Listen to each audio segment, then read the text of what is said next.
평화라는 이름의 약속, 그것은 고작 2주를 버티지 못한 종이조각에 불과했습니다.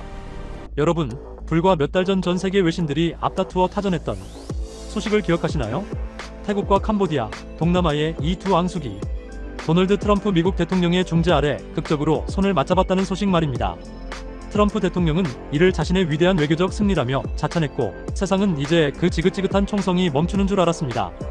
하지만 지금 그들이 약속했던 국경지대에는 평화 대신 F-16 전투기의 날카로운 굉음과 삶의 터전을 잃은 피난민들의 처절한 울음소리만 가득합니다. 사흘이면 끝날 줄 알았던 국경교전은 무려 20일 넘게 이어졌고 100명이 넘는 희생자를 낸 뒤에야 간신히 멈춰섰습니다. 왜 이 두 나라는 100년이 넘는 시간 동안 서로에게 총구를 겨누는 걸까요? 이번에 합의한 휴전은 정말 진짜 평화일까요? 아니면 더 큰 폭발을 앞둔 일시적인 멈춤일까요?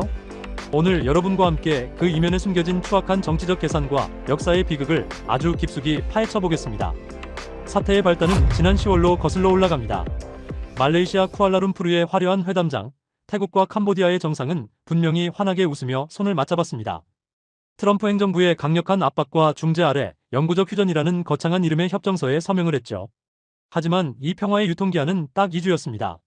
비극은 아주 사소한 곳에서 시작됐습니다. 국경지대에서 도로 보수 공사를 하던 태국군 병사 한 명이 매설되어 있던 지뢰를 밟아 중상을 입은 겁니다. 이 사고는 즉각적인 보복의 방아쇠가 됐습니다. 태국은 캄보디아가 협정을 어기고 우리 영토에 지뢰를 심었다며 분노했고, 캄보디아는 태국군이 먼저 비무장지대를 침범해 총을 쐈다며 맞불을 놨습니다. 사태는 걷잡을 수 없이 커졌습니다. 태국은 자국이 보유한 최신의 F-16 전투기를 출격시켜 접경 지역에 정밀 폭격을 가했습니다. 현대식 화력 앞에 민간인들은 무방비였습니다. 여러분, 20일간 이어진 이 진흙탕 싸움으로 무려 101명이 목숨을 잃었습니다. 그중 절반 이상이 무고한 민간인이었다는 점이 가슴을 아프게 합니다. 더욱 충격적인 것은 피난민의 숫자입니다. 무려 50만 명에 달하는 사람들이 옷가지 몇 벌만 챙긴 채 정든 집을 떠나야 했습니다. 여러분, 50만 명이면 우리나라 광역도시 인구의 상당수가 한순간에 길바닥으로 내몰린 것과 같습니다. 국경 검문소는 폐쇄됐고 활발하던 교역은 멈췄으며 남은 것은 검게 그을린 건물 잔해뿐입니다. 이번 사태를 지켜보는 국제사회의 시선은 그 어느 때보다 차갑습니다. 특히 이번 협정을 자신의 치적으로 내세웠던 미국과 트럼프 대통령의 체면은 완전히 구겨졌습니다. 외신들은 이번 분쟁 재발의 원인을 날카롭게 꼬집고 있습니다. 뿌리 깊은 국경 영유권 문제는 단 한 줄도 해결하지 못한 채 카메라 앞에서의 보여주기식 성과에만 급급했다는 비판입니다. 쉽게 말해 골마 터진 상처 위에 연고도 바르지 않고 대역 반창고만 붙여놓았던 셈입니다. 안토니우 구테우스 유엔 사무총장 역시 이례적으로 강한 톤의 성명을 발표했습니다.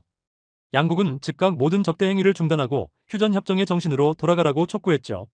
하지만 이미 수백 명의 사상자가 발생한 뒤였고 양국 국민의 감정골은 회복 불가능한 수준까지 깊어졌습니다. 결국 지난 27일 국제사회의 등 떠밀림 속에 다시 조건부 휴전에 합의했습니다.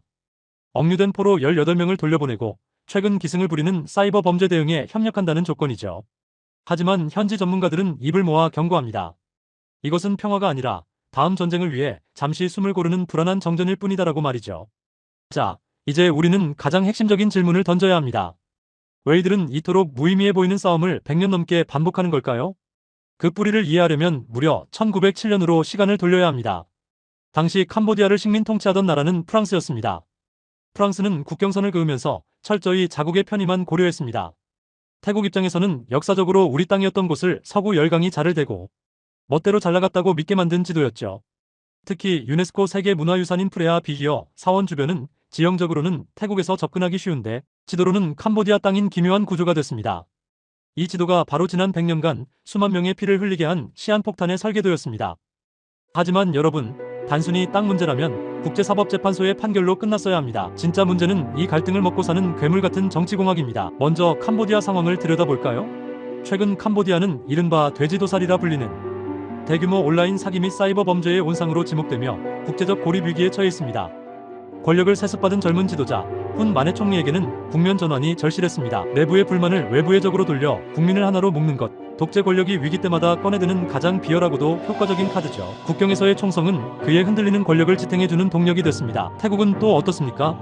현재 태국 정부는 총리의 도덕성 논란과 경기 침체로 지지율이 바닥을 치고 있습니다. 국민의 시선을 돌리기 위해 강한 태국, 영토 수호라는 민족주의 프레임을 씌우고 캄보디아에 강경하게 대응하는 모습을 연출하고 있다는 분석이 지배적입니다. 여러분, 결국 힘없는 민간인 50만 명이 포탄을 피해 도망칠 때 양국의 지도자들은 지지율이라는 계산기를 두드리고 있었던 겁니다. 100년 전의 비극적인 역사를 자신들의 정치적 수명을 연장하는 도구로 쓰고 있는 이 현실이 이번 분쟁이 유독 더 씁쓸하고 추악하게 다가오는 진짜 이유입니다. 우여곡절 끝에 다시 총성은 멈췄습니다. 아세안 감시단이 현장에 배치되고 군 수뇌부가 한라인을 통해 직접 소통하기로 했죠. 하지만 우리는 알고 있습니다. 100년 묵은 원한과 정치적 야욕이 단 72시간의 휴전 관찰 기간으로 사라질 리 없다는 것을요. 진정한 평화는 지도의 선을 몇 센티미터 옮기는 것에 있지 않습니다. 정치 지도자들이 자신의 자리를 지키기 위해 국민의 목숨을 담보로 도박하는 것을 멈출 때, 그리고 과거의 망령에서 벗어나 미래의 공존을 고민할 때 비로소 시작될 것입니다. 오늘 우리가 살펴본 태국과 캄보디아의 비극은 단순히 먼 나라 이야기가 아닙니다. 민족주의와 정치적 계산이 만났을 때 평화가 얼마나 쉽게 무너질 수 있는지 보여주는 강력한 경고입니다. 오늘 준비한 소식은 여기까지입니다. 여러분은 이번 휴전이 얼마나 지속될 수 있을 거라고 보시나요? 정말 평화의 씨앗이 뿌려진 것일까요? 아니면 또 다른 비극을 위한 연극일까요? 여러분의 날카로운 생각을 댓글로 공유해주세요. 내용이 유익하셨다면 구독과 알림 설정 부탁드립니다. 끝까지 함께해 주셔서 감사합니다.